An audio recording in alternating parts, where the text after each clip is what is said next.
Hello friends, good morning. स्वागत है आप सभी का मेरा यूट्यूब चैनल पर। दोस्तों, जैक द्वारा 1 मार्च 2024 को जो नवम वर्ग का गणित का परीक्षा ली जाने वाली है, उसके लिए 10 संभावित प्रश्न हम बतलाएंगे जो बहुत ही महत्वपूर्ण है इस परीक्षा के लिए। इसलिए दोस्तों, इस वीडियो को अंत तक जरूर देखिएगा। अगर आपको वीडियो पसंद आ जाए तब जाकर के वीडियो को एक लाइक कर दीजिएगा। चैनल पर पहली बार आए हैं तो सब्सक्राइब कर लीजिएगा। अब आइए हम लोग वीडियो को बिना किसी देरी का शुरू करते हैं। उन 10 महत्वपूर्ण समस्याओं को हल देखते हैं जो इस बार नवम बोर्ड परीक्षा 2024 के लिए महत्वपूर्ण है। दोस्तों आइए, पहला प्रश्न आप यहाँ देख पा रहे होंगे। यहाँ पर आपको दिख रहा होगा √8 है और घातांक यहाँ पर कितना है, इसका करने का घात है 3 का मान होगा। इनमें से कौन मान होगा? 2, 3, 4, 5। तो दोस्तों ये करनी वाला सवाल है। यहाँ पर कितना है? √8 और करनी का घात 3 है। इसका मतलब 8 पर पावर आप लिखेंगे पावर के रूप में, घातांक के रूप में अगर इसको लिखिएगा तो 8 पर घात हो जाएगा 1/3। 8 को अभाज्य गुणनखंड के रूप में तोड़िएगा तो 2 गुना 2 गुना 2 3 बार आ जाएगा और पावर 1/3 हो गया। यानी 2 पर पावर 3 गुना 1/3 हो गया। ये 3 और ये 3 कट गया, यानी 2 पर पावर 1 हो गया। 2 आपका उत्तर आ गया। तो ऑप्शन नंबर 1 में आपको ये दिख रहा है, तो ऑप्शन नंबर 1 आपका सही उत्तर हो गया। दोस्तों देखिए, दूसरा बहुत महत्वपूर्ण प्रश्न है। यदि 64 पर पावर x बराबर 8 हो तो x का मान क्या होगा? तो दोस्तों यहाँ पर आप देख पा रहे होंगे क्या लिख रहा है कि 64 पर पावर अगर x और बराबर कितना है 8, तो x का मान निकालना है। तो दोस्तों दोनों का घात अगर हम बराबर कर लेते हैं, देखिए अगर 8 पर पावर x और 8 पर पावर अगर y है तो x बराबर क्या हो जाएगा? y हो जाएगा। इसी ट्रिक का हम लोग यहाँ प्रयोग करेंगे। तो ये 64 है, 64 को 8 गुना 8 हम लिख सकते हैं और इस पर पावर x है और बराबर कितना आ गया? 8। बराबर कितना आ गया? 8 आ गया। दोस्तों अब आगे देख लीजिए आप क्या कर पाएंगे इसको। 8 पर पावर 2 और गुना यहाँ x हो गया और बराबर 8 पर पावर यहाँ कितना है? 1। अब इसी ट्रिक का प्रयोग कीजिएगा तो यहाँ पर दिस इम्प्लाई दैट आपका क्या हो जाएगा? 2x बराबर क्या हो जाएगा? 1 हो जाएगा। तो अब x का मान निकालिएगा आप, तो x का मान निकालिएगा तो क्या हो जाएगा? 1/2। तो x का मान 1/2, तो ऑप्शन नंबर 1 में आपको 1/2 दिख रहा है। तो दोस्तों ऑप्शन नंबर 1 आपका सही उत्तर ऑप्शन के रूप में आ जाएगा। दोस्तों अब यहाँ तीसरा नंबर भी देखिए, घातांक से संबंधित प्रश्न है। 2 पर पावर -3 है तो इसका मान क्या होगा? 1/2 -1/2 1/8 -1/8। तो दोस्तों यहाँ पर आप देख पा रहे होंगे कि 2 पर पावर कितना है? -3 है। तो इसको 2 पर पावर -3 का मतलब ये हो गया कि इसको अगर हम लोग लिखते हैं, ये फॉर्मूला जान लीजिएगा। a⁻ अगर -m है तो 1/a⁻m होता है। ठीक है, इसी घातांक का फॉर्मूला का प्रयोग यहाँ पर करेंगे तो हमारा 1/2 पर पावर कितना हो जाएगा? 3।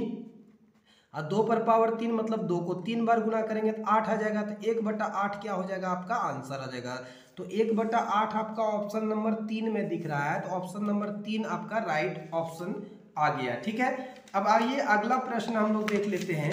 तो अगला प्रश्न देखिए आपका, इनमें से कौन एक चर वाला बहुपद है?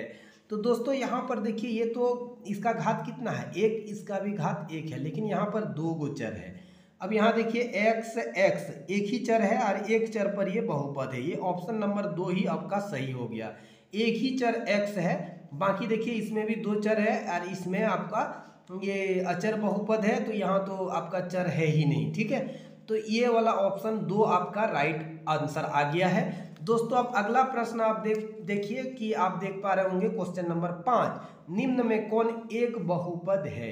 अब देखिए बहुपद के लिए आपका क्या होता है? चर का घात एक पूर्ण संख्या होना चाहिए। 2 पूर्ण संख्या है, -1 पूर्ण संख्या नहीं है, ये तो बहुपद नहीं हुआ। अब आ जाइए इसमें, x² का घातांक यहाँ पर बहुपद का 2 पूर्ण संख्या, इसका भी एक पूर्ण संख्या। यहाँ 4 पर 4/x है, मतलब इसको लिख सकते हैं 4 × x⁻⁻1।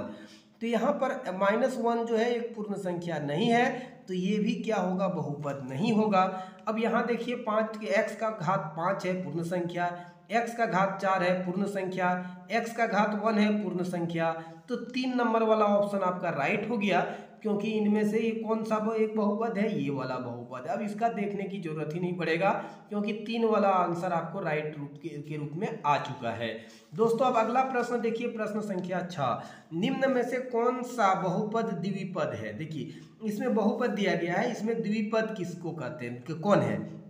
तो देखिए द्विपद बहुपद का मतलब होता है ऐसा बहुपद जिसमें 2 पद हो, यानी जैसे इसके पास 1 2 3 पद है, इसके पास 1 पद है, इसके पास 2 पद है, द्विपद बहुपद। ये वाला ऑप्शन नंबर 3 आपका द्विपद बहुपद का एग्जाम्पल हो गया। यहाँ पर 3 गो पद आ गया, राइट। अब आ जाइए क्वेश्चन नंबर 7 देख लीजिए, इनमें से निम्न में कौन रेखिक बहुपद है। देखिए रेखिक बहुपद का परिभाषा ये है, ऐसा बहुपद जिसका घात 1 हो, केवल 1 हो। तो यहाँ देखिए एक बहुपद है जिसका घात 2 है, यहाँ बहुपद है इसकी घात कितना है, 3 है, यहाँ भी बहुपद है इसकी घात कितना है, 3, यहाँ पर देखिए एक बहुपद है जिसकी घात 1 है। तो रेखिक बहुपद आपका ऑप्शन नंबर 4 वाला सही है। ऑप्शन नंबर 4 वाला आपका सही उत्तर है, रेखिक बहुपद। क्वेश्चन नंबर 8 आप यहाँ देख पा रहे होंगे, क्या है, बहुपद 5x³ plus 4x² plus 7x का घात क्या है। देखिए यहाँ चर का पावर जो है, यहाँ पर 3 है, यहाँ पर 2 है, यहाँ पर 1 है। तो इन 1 2 3 में सबसे बड़ा संख्या कौन है, 3 है, इसलिए इस बहुपद का घात कितना होगा, 3 होगा। तो 3 घात आपका ऑप्शन नंबर कितना में दिख रहा है, 3 में दिख रहा है। तो दोस्तों ये ऑप्शन नंबर 3 आपका सही ऑप्शन हो गया, राइट। अब आ जाइए हम लोग 9 नंबर का प्रश्न देख लेते हैं। 9 नंबर में क्या कह रहा है, शून्य बहुपद की घात है, यानी एक बहुपद, ऐसा बहुपद 0 0 एक क्या है, शून्य बहुपद है, इसका घात क्या होगा। तो देखिए 0 गुना 1 हम लिख सकते हैं, और 0 1 पर पावर हम लोग x पर पावर हम लोग यहाँ पर 0 लिख सकते हैं, ठीक है, क्योंकि किसी पर 0 पावर होगा तो वो हमारा क्या हो जाएगा, या ये 0 लिखेंगे तो इतना हो जाएगा। अच्छा 0 को हम लोग 0 गुना 2 भी लिख सकते हैं। तो हम लोग यहाँ पर क्या कर सकते हैं कि जब 2 है तो यहाँ पर हम लोग कुछ भी पावर दे दिया, 2 छोड़िए, इसको छोड़ दीजिए। यहाँ पर आप ऐसा कर सकते हैं कि यहाँ पर रुकिए, 0 है ना, शून्य बहुपद है।